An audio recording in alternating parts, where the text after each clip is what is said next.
Hi Pisces! This is Pisces Hub. Welcome to my channel. So for today's video, gagawa tayo ng daily reading for Pisces gamit ang ating tarot cards. Okay? So mamaya, baka meron din tayong gagamiting oracle cards. Pero depende po yun. Okay?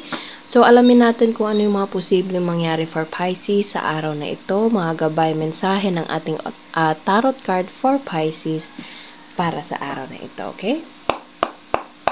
Reminder lang po nito ay general reading. So, pwede pong mag-resonate sa'yo, pwede pong hindi. Okay? Pag hindi po tugma, huwag pong ipilit. Okay? And, this is a timeless reading. So, kahit anong araw, buwan, taon mo ito napanood. Basta mag-resonate sa sitwasyon nyo, take lang. Okay? And welcome po ang lahat ng gender, babae, lalaki, LGBT man, ay pwede po sa masculine or feminine, okay? Wala po tayong gender specific po, okay? So, ano po yung mga posibleng mangyari for Pisces sa araw na ito? Ano yung mga posibleng mangyari? Mga gabay, mensahe? Oh, wow! Four of Wands, celebration, happiness, wedding, or events, salo-salo, and love. Pwedeng ito ay wedding, Pisces, or happy relationship. Kasi obviously, the lovers, love, and Four of Wands is like celebration. Also, parang meron din siyang connection sa wedding, engagement, proposal, happiness. Basta merong ganon. Okay? So, sobrang ganda naman ng dalawang cards natin dito. Meron tayo ditong The Hanged Man. Okay? So, there's something na stuck. Merong hindi pa naman. Parang waiting. Parang ganun. Okay? So, ano po to? Ano po ito? Ano pa po yung mga posibleng mangyari for Pisces sa araw na ito? Mga gabay, mensahe niyo po para kay Pisces sa araw na ito. Ace of Swords. There's something na decision making, pwede ding explanation. Parang merong bagay, merong sitwasyon na kailangang panindigan. Okay? Or something like merong decision na gagawin na kung saan matutuldukan itong The Hanged Man na ito. Kung ano man tong stuck, non-moving, merong kumbaga, mabibigyan na siya ng linaw. Okay? Mabibigyan na siya ng solusyon. Okay, so, pwedeng ito ay merong connection sa love kasi meron tayo ditong The Lovers po. So, ano pa po yung mga posibleng mangyari? And Knight of Cups. Happiness, good news, Pisces. It's all about celebration. Ayun, naano ko dun. Parang meron nang mangyayari na movement, Pisces. And yung movement na yun is maganda. Obviously, this is a love reading kasi meron tayo ditong The Lovers and then meron pa tayo ditong Knight of Cups. Cups is all about emotion and then celebration. Ito pa, salo-salo or anything na meron connection sa dalawang tao. Nakikita niyo yan, Pisces. So, dalawa sila. Okay? So, you are soulmate of you. Kumbaga, itong The Lovers card natin is soulmate card. Okay? Love. So, kung ano man tong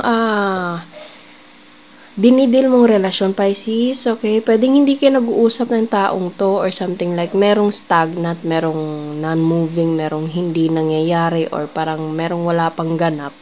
Okay? Mabibigyan na yon ng linaw, mabibigyan na yon ng continuation. Kumbaga, kung ano yung nangyari dito, mapuputol to and kumbaga, meron ng movement after. Okay? And yung movement na yun is merong connection sa Knight of Cups po. Okay? So, ano pa? Sige pa. Ano pa yung mga posibleng mangyari for Pisces sa araw na ito? Mga gabay, mensahe nyo po. Pwedeng ito ay merong connection someone na mature energy, masculine, Aries, okay? Pwede you're dealing with an Aries, fire sign, Aries, Leo, Sagittarius, Gemini, and air sign, Gemini, Libra, Aquarius, water sign, Pisces, Cancer, Scorpio. Okay, so you're dealing with someone na may, pwedeng ikaw din to, Pisces, na you're in a masculine position. Okay, leader or anything na, kumbaga, mature. Or you're dealing with someone na ganyan po. Sige, ano pa po yung mga posibleng mangyari for Pisces? Wow, this person. Pwedeng iisang tao lang din to sila, Pisces. Okay? Or pwedeng magkaibang tao.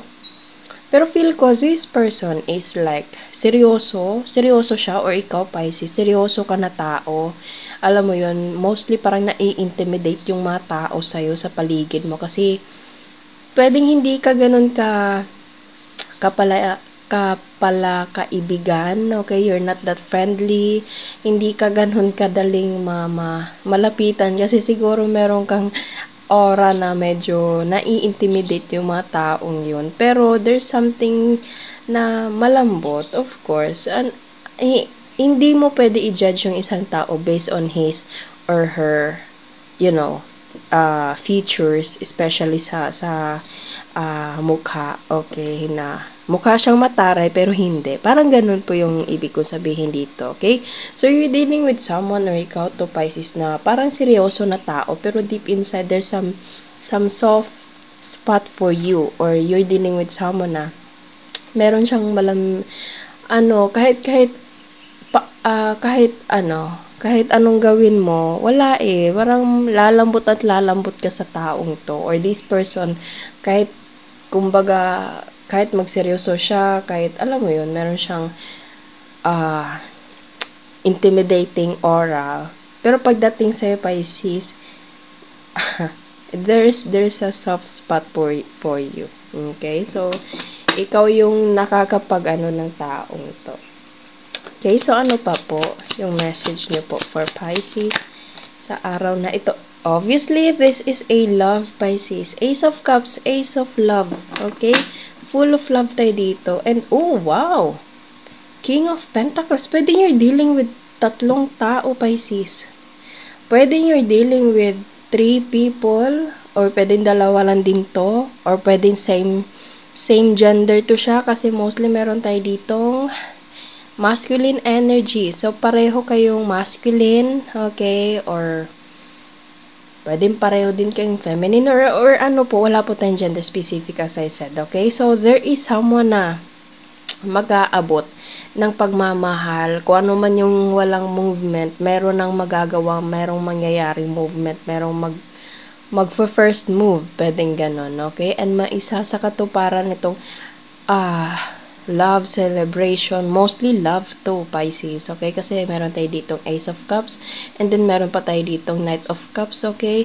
And there is someone na King of Pentacles. It's either this is you, Pisces, okay? Or you're dealing with someone na, kumbaga, 2 yung masculine. Actually, 3 yung masculine natin dito. Pero pwedeng isang tao lang din to sila, Pisces, na this person is practical, or you.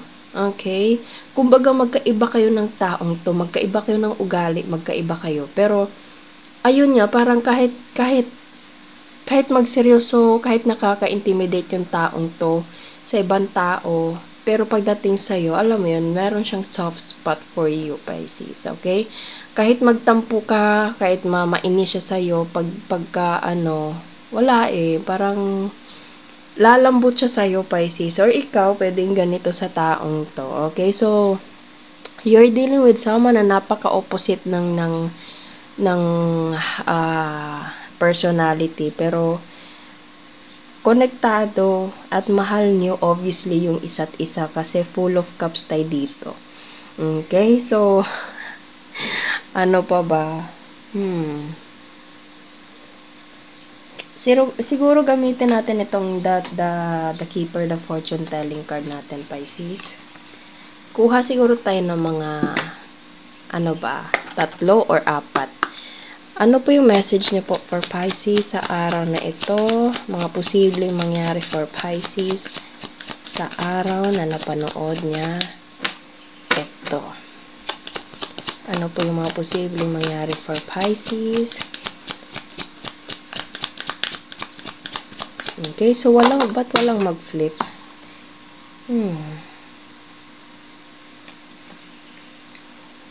I don't know, Pisces, siguro, kuha na lang siguro tayo ng The Mystic Red Rose. Ano yung mga posibleng mangyari? Saglit lang po, ha? Kasi yung The Keeper, wala siyang advice message na maibibigay regarding with this.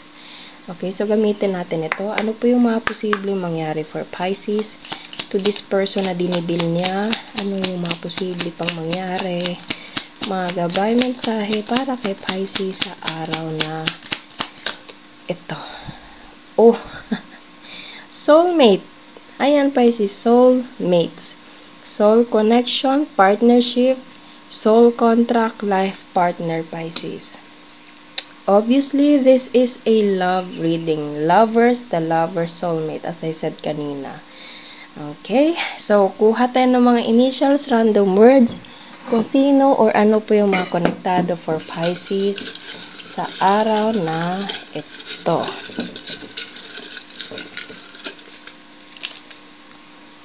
Chinito, chinita, social media, magulang, maliit ang ilong, katrabaho, kamag-anak, letter, kulot, dark hair, and letter V. So, pwedeng nandito, pwede pong wala. It's okay lang po. Okay? So, yun po ang ating reading for Pisces sa araw na ito. Naway nag-resonate po. Huwag niyo po sanang kalimutan na mag-like at mag-subscribe po sa ating channel and click the bell button, Pisces, para ma-notify po kayo sa next videos na i-upload natin. Okay? So, thank you, Pisces, and God bless!